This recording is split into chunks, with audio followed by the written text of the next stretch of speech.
Todos, vamos começando uma live aqui para falar sobre o poder da ambiência. Sejam todos muito bem-vindos.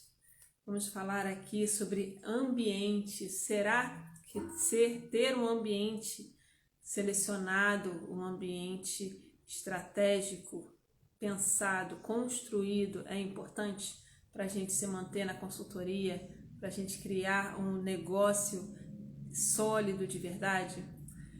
Vamos chegando, sejam bem-vindos. Poder da ambiência. Vamos falar primeiro o que é o poder da ambiência, né? Essa live vai ser rapidinha, 20 minutinhos aqui para a gente falar sobre isso, para a gente bater um papo. Ambiente nada mais é do que a gente se cercar dos elementos certos para que nós tenhamos uma sobrevida mais agradável e a gente consiga também chegar onde nós queremos de uma forma mais favorável, né? Então, quando a gente fala de ambiência, a gente está falando de um ambiente favorável. E o que seria um ambiente favorável se tratando de estabelecer um negócio de consultoria? Ambiente favorável nada mais é do que a gente ter os recursos à nossa disposição para que a gente consiga fazer o que deve ser feito para chegar onde a gente quer chegar. Simples assim. É a gente ter os recursos ali disponíveis para que a gente consiga usufruir e utilizá-los em prol dos nossos objetivos. Então vamos lá. Eu trouxe aqui 4 mitos, 4 questões que a gente precisa refletir a respeito sobre o poder da ambiência. Uma coisa que eu vejo algo que eu vejo muito relevante em relação à consultoria empresarial, aos consultores, e essa questão da ambiência, é que muitos consultores pecam em não cultivar networking certo, não se colocar à mostra, não ir para a rua e divulgar o seu trabalho, dentre outras coisas, não cultivar o seu ambiente de certa forma, é que ele acredita que ele precisa estar pronto para as necessidades, para as oportunidades. E esse estar pronto é um pouquinho problemático, concorda comigo? Porque o que é estar pronto? Vamos lá, você já tem aí os seus 15, no mínimo, 20, 25, 30 anos de carreira e vai começar uma carreira nova com consultoria. Você consegue perceber o quanto que a sua régua já subiu ao longo desses vários anos de carreira? Quanto que a sua expertise fez com que você visse como o mínimo aceitável, algo que já é muito próximo da excelência? Então, quando a gente pensa em estar pronto para as oportunidades, a gente está pensando em algo que a gente não tem. Então, se a gente não tem, porque a gente está começando agora, sabe? Existe esse jogo, né? Somos seniores em competências técnicas e juniores no empreendimento de consultoria, no mercado de consultoria. Então, como que a gente vai se sentir pronto se um pilar está completo, mas o outro nem começou a ser construído ainda? Então, por pensar assim, por muitos consultores pensarem que eles precisam estar prontos, eles nem começam. E aí é recorrente os consultores terem dificuldade em conquistar clientes. Mas aí a gente pergunta, como que você capta cliente? Geralmente os clientes vêm de indicação, tá? Além disso, você faz prospecção? Não. Quais são os seus canais de divulgação, de distribuição, enfim? Começam a gaguejar e não respondem, ou dão uma resposta de, no momento eu estou dando prioridade a outras coisas, ou seja, fica difícil, né? Se você não se sente pronto para se colocar, para se divulgar e para se relacionar, tanto com clientes quanto com seus pares, porque o seu nível de régua está altíssimo, você também como que você vai conseguir clientes? E se você precisa de clientes para se desenvolver, mas não tem clientes, quando que você vai ficar pronto?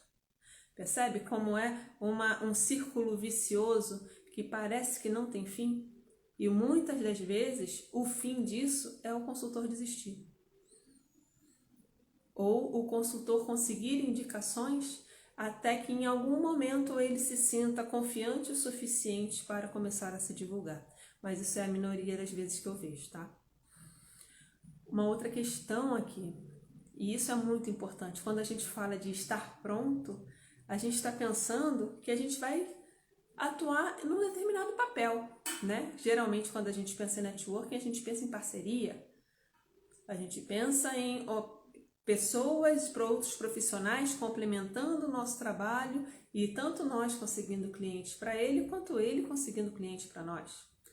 Só que quando a gente olha para o networking, existem mais papéis do que simplesmente o de parceiro.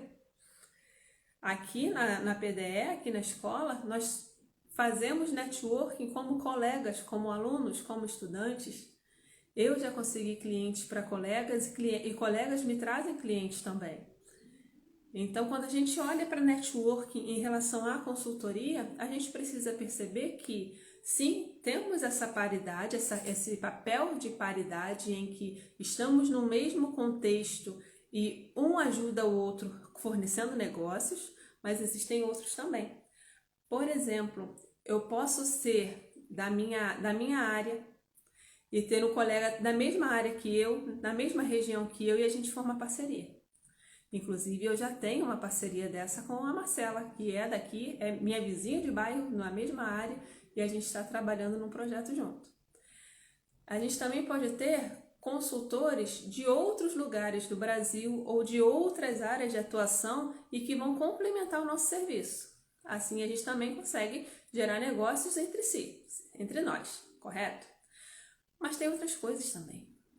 Porque, por exemplo, no ambiente de escola, de faculdade, existe um networking ali que se faz entre os alunos, mas se faz também entre alunos e professores, entre coordenadores, entre todas aquelas pessoas que estão ali.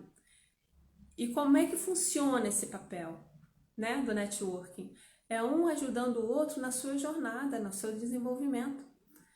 Então, a gente tem também aqui colegas que se ajudam. Por exemplo, hoje mesmo, no nosso grupo de WhatsApp, tinha um consultor maravilhoso, 30 anos de experiência, um conhecimento absurdo, abissal, assim, louvável, que está começando a se distribuir agora por contas de carreira dele. E aí ele colocou lá como fazer prospecção no LinkedIn. Alguém já está fazendo prospecção no LinkedIn, está tendo resultado, o que está fazendo, o que não está fazendo, enfim.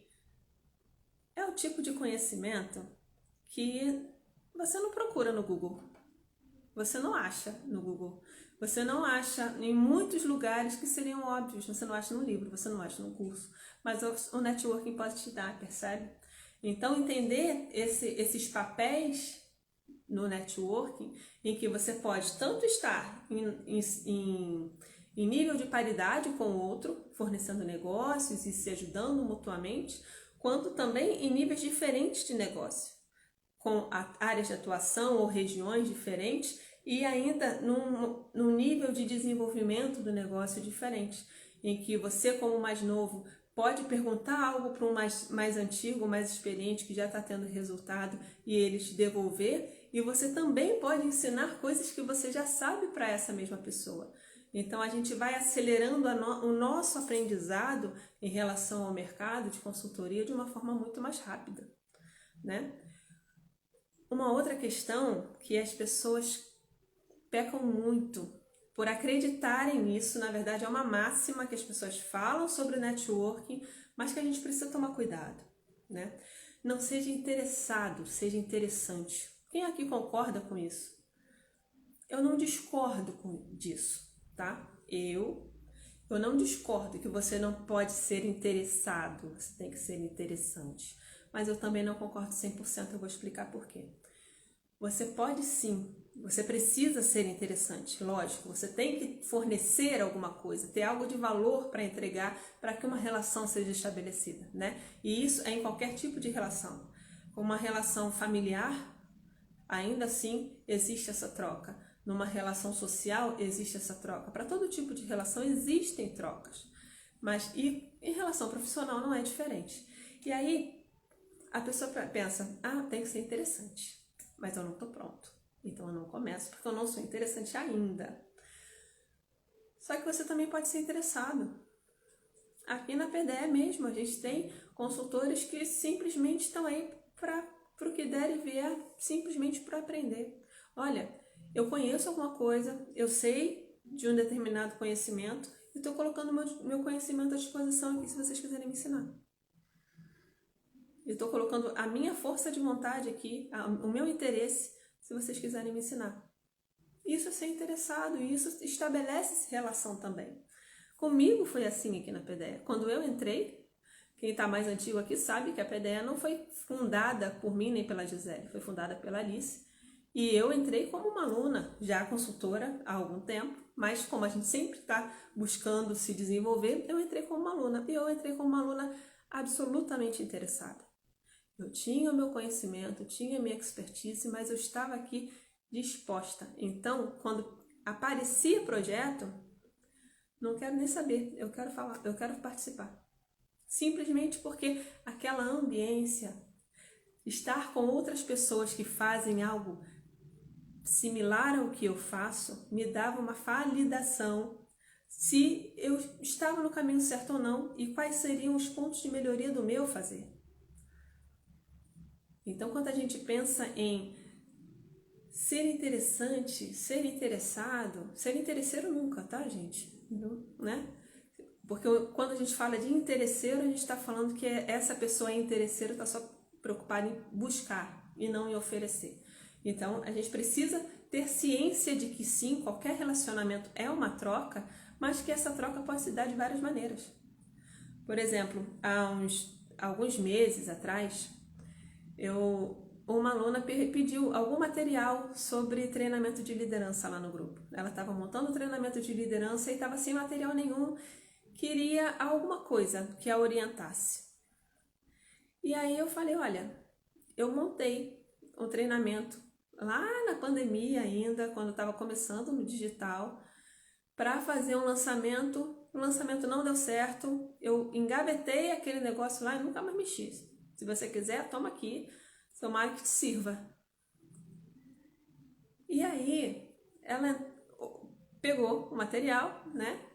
Olhou e falou, nossa, que maravilhoso, muito obrigada, você já salvou meu dia, adorei, não sei o quê. E outras pessoas começaram a falar a mesma coisa. E aí eu voltei para olhar para aquele treinamento.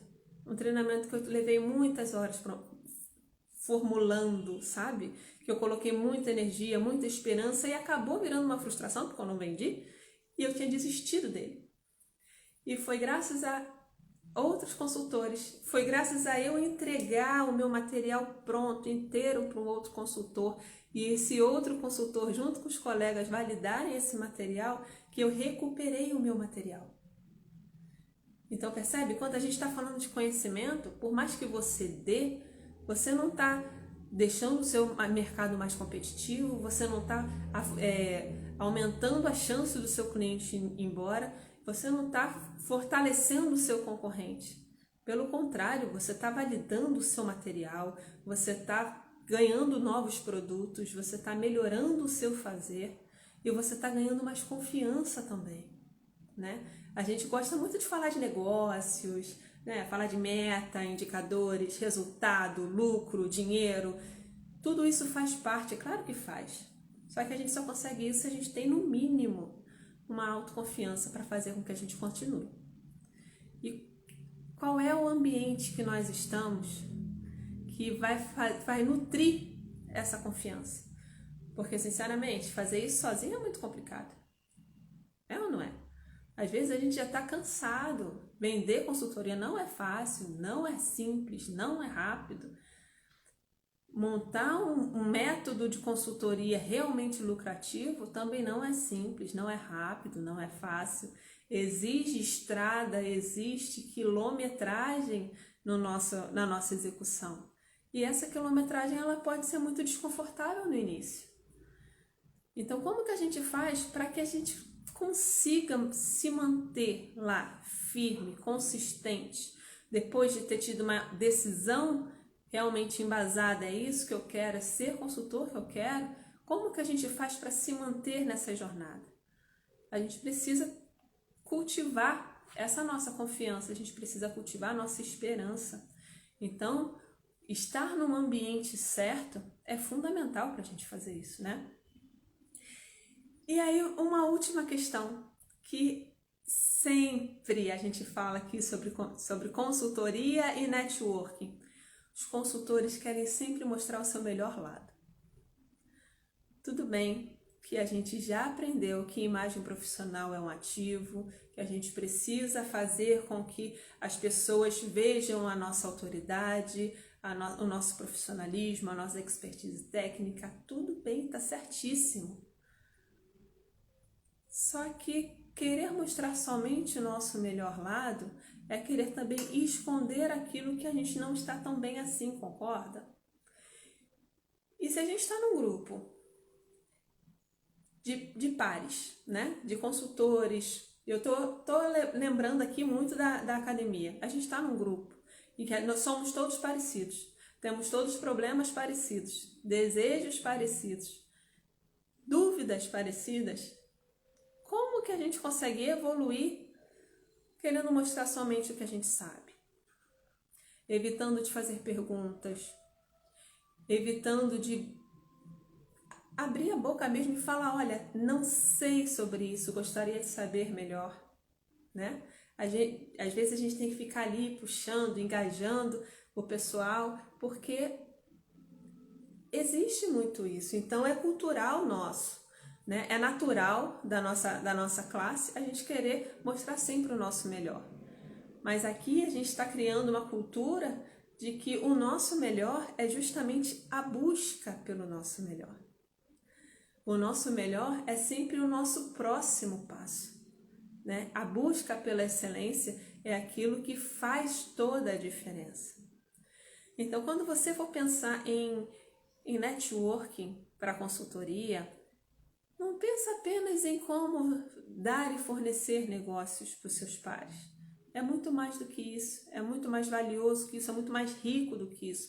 A gente pode trocar tudo. E essa troca, né, como a gente está falando de conhecimento, como a gente está falando de troca de experiência, de apoio mútuo, de partilha, a gente não está falando que vamos trocar de lugar, mas a gente está falando de vamos multiplicar para que todo mundo tenha um pouco. Ou todo mundo tenha muito, certo? Eu espero que tenha feito sentido para você, que você reflita sobre isso. Qual é o próximo ambiente que você quer adentrar e que você perceba o poder que estar na ambiência certa, no lugar certo, com os recursos certos, podem alavancar os seus resultados, tá bom? Na quarta-feira a gente vai ter o plano do consultor de excelência. Não deixem de se inscrever, o link está na bio. Vai ser uma aula de 2 horas com conteúdo bruto, denso. Não vai ser aquela enrolação de um monte de gatilhos, não. A gente sempre trabalha aqui com muito conteúdo de verdade, conteúdo de valor, tá? E participa que vai ser bom para você, tá bom? Um beijo grande. Tchau, tchau.